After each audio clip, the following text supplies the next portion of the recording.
සානකලගේ දුකසප බලල යන සානකගේ තාත්තාද ගෙදර ඇවිල්ලා. මේ ඉන්නේ බුලට් එක.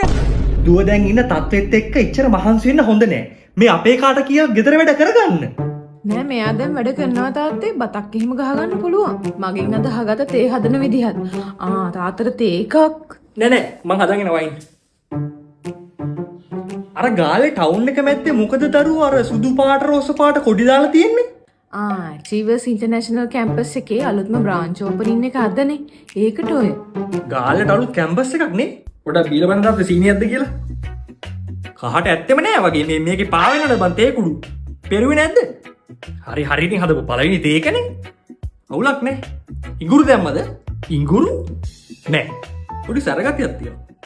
අනේ බබා අර ගම්මිරිස් කුඩු බෝතලෙන් ගම්මිරිස් ටිකක් දාන්නකො මාළුවෙකට. කොහෙද තියෙන්නේ ගම්මිරිස් කුඩු බෝතලේ? මිරිස් කුඩුවක එහා පැත්තේ ඇත්තේ.